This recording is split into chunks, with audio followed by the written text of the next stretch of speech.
माखनलाल चतुर्वेदी। कक्षा 10वीं के सभी विद्यार्थी इस वीडियो में आपके हिंदी के काव्य खंड से कवि माखनलाल चतुर्वेदी जी का जीवन परिचय एवं प्रमुख रचनाओं को ध्यान से देखेंगे, क्योंकि आपके आगामी परीक्षा के लिए इनका जीवन परिचय मोस्ट इम्पॉर्टेंट है। इसलिए आप तैयार रखेंगे ताकि अगर परीक्षा में आ जाए तो वहाँ आपको लिखने में किसी प्रकार की समस्या न हो। तो आइए ध्यान दीजिए। माखनलाल चतुर्वेदी का जन्म 1889 ईस्वी में होशंगाबाद मध्य प्रदेश के बाबई ग्राम में हुआ था। जन्म कब हुआ? जन्म सन है 1889। जन्म 1889 में, याद रखिएगा। कहाँ जन्म स्थान? होशंगाबाद मध्य प्रदेश के बाबई ग्राम में, बाबई गांव में। इनके पिता का नाम पंडित नंदलाल चतुर्वेदी था। माखनलाल चतुर्वेदी जी के पिताजी का नाम पंडित नंदलाल चतुर्वेदी, जो राधा वल्लभ संप्रदाय के भक्त थे, मानने वाले थे। इनका बचपन अपनी बुआ के संरक्षण में व्यतीत हुआ। ये जो माखनलाल चतुर्वेदी जब छोटे थे तो इनका बचपना, बाल्यावस्था अपनी बुआ के पास बीता। प्रारंभिक शिक्षा प्राप्त करने के बाद उन्होंने घर पर ही संस्कृत, बांग्ला, गुजराती और अंग्रेजी भाषाओं का अध्ययन किया। इन्होंने प्राथमिक शिक्षा जब प्राप्त कर लिया, अपनी प्रारंभिक शिक्षा पूरी कर ली, तो फिर स्वाध्याय से ही घर पर ही रहकर संस्कृत, बांग्ला, गुजराती और अंग्रेजी भाषाओं का अच्छे से अध्ययन किया। सन 1913 में वे सुप्रसिद्ध मासिक पत्रिका प्रभा के संपादक नियुक्त हुए।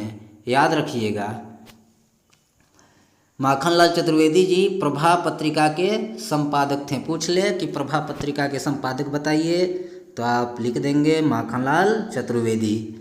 चतुर्वेदी जी हिंदी साहित्य सम्मेलन के अध्यक्ष भी रहे, जो प्रयाग में स्थित है हिंदी साहित्य सम्मेलन, इसके अध्यक्ष भी रहे चतुर्वेदी जी। सन 1947 ईस्वी में साहित्य वाचस्पति की उपाधि प्रदान की गई।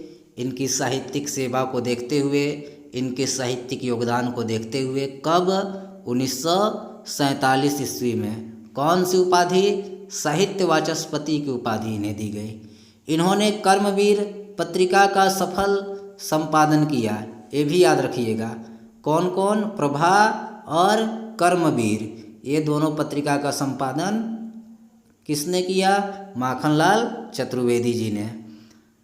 1963 ईस्वी में भारत सरकार ने उन्हें पद्म भूषण की उपाधि से अलंकृत किया।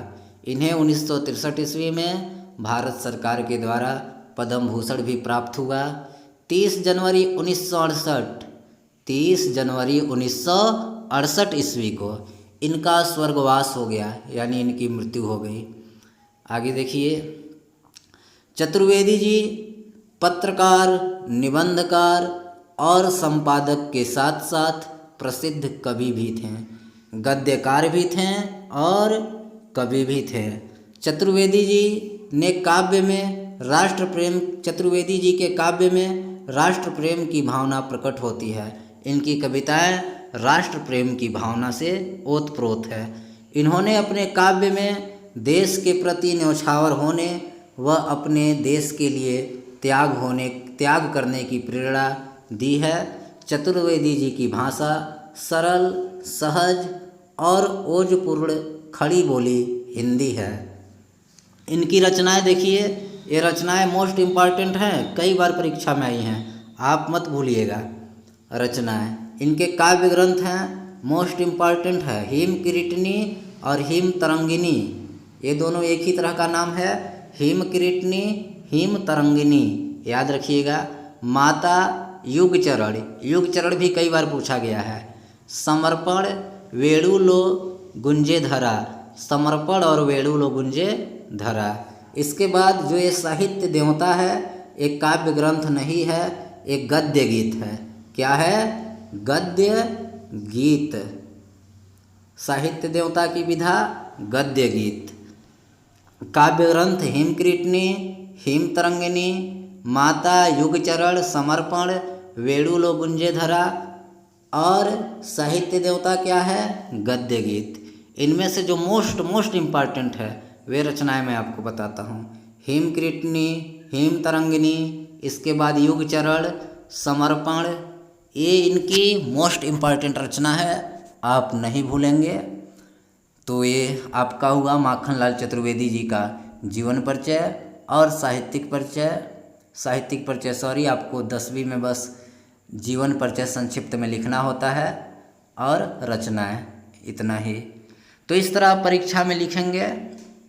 और भी बाकी कवि व लेखकों का जीवन परिचय इसी चैनल पर पड़ा हुआ है, उसको भी आप देख लेंगे। वीडियो देखने के लिए आप सभी का धन्यवाद। वीडियो को लाइक कीजिएगा, चैनल को सब्सक्राइब कीजिए, साथ ही बेल आइकन को प्रेस करना ना भूलें। जय हिंद।